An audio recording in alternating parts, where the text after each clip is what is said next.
Ngayon ay i-unbox natin ito mga idol. Ito ba? Itong cellphone na inutang natin sa Shopee. Titingnan natin kung legit ba talaga ito.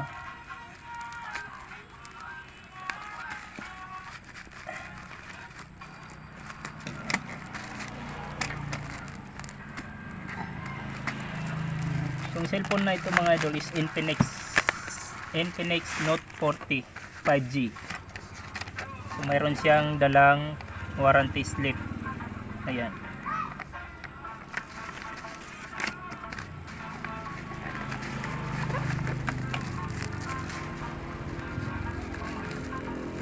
Tapos natin, katanan.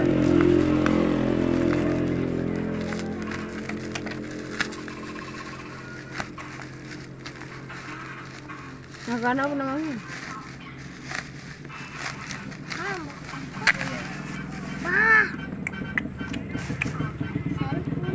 Note 40 5G. Ayan siya mga, ito siya mga idol. Note 40 5G. 24 gig plus 512 gig. Yan, so mataas yung specs niya mga idol. So ka JBL pa yung kanyang speaker.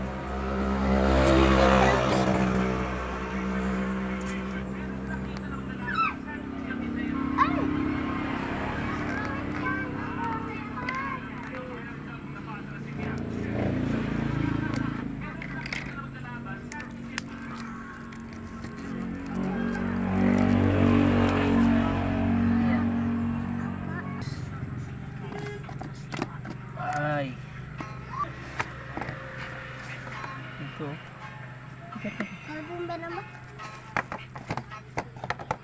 So ito yung kanyang ano ba ito mga guys?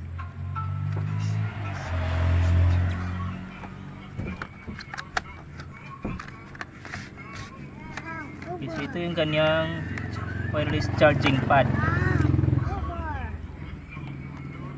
Dahil wireless kasi ito siya mga idol. Yan.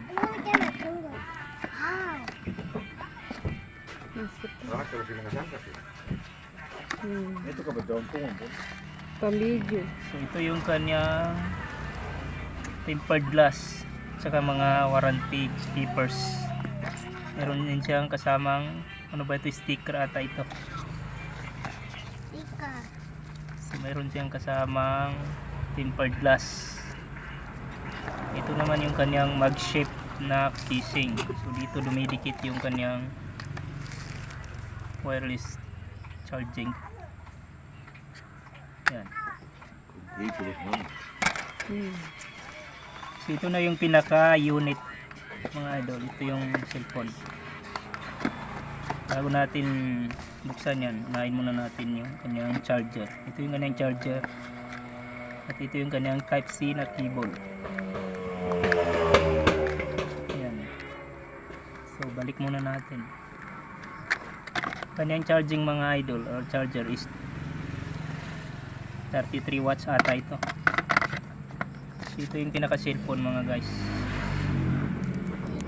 Color gray.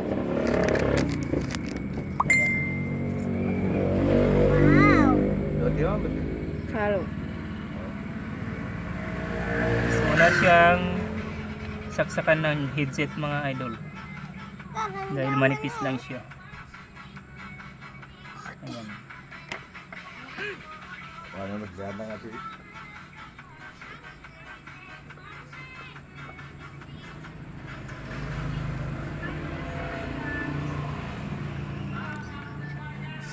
Infinix. Nah, panggunting ito. Pero na natin siya mga idol.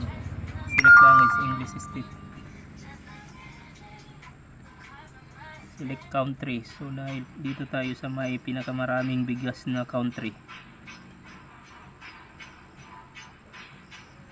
Dito sa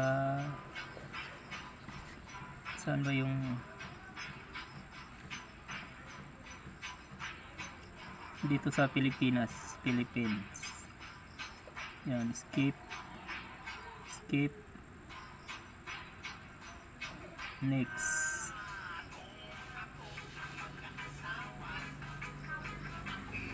Skip. Skip.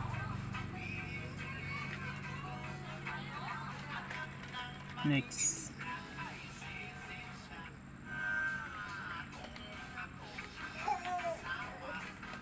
So naka Android 14 ito siya mga idol. Pasensya na mga idol kung naputol yung video natin kasi nga nag full storage yung ating cellphone na ginagamit pang video. So gabi na natin siyang natuloy o naituloy yung ating pagbibideo. So yan yung pinaka cellphone natin mga idol. Nalagay ko na yung kanyang mag safe na casing. So ito na yung kanyang itsura mga guys. So tingnan natin sa kanyang settings yung kanyang specs. Ayan, so yan yung kanyang specs mga guys. Pasensya na kayo sa camera ng cellphone na ginagamit ko kasi hindi siya masyadong klaro. So naka 512 gig yung kanyang storage. Tapos ang kanyang RAM naman mga idol is andito yung kanyang RAM mga guys. Ayan. So 12 gig plus 9. Expandable itong kanyang memory RAM. Expandable siya mga guys hanggang 24 gig. So naka Android 14 na rin yung kanyang Android version mga guys. So sabi ng iba mga idol is updatable din ito siya or upgradable din ito siya. Upgradable siya hanggang Android 15.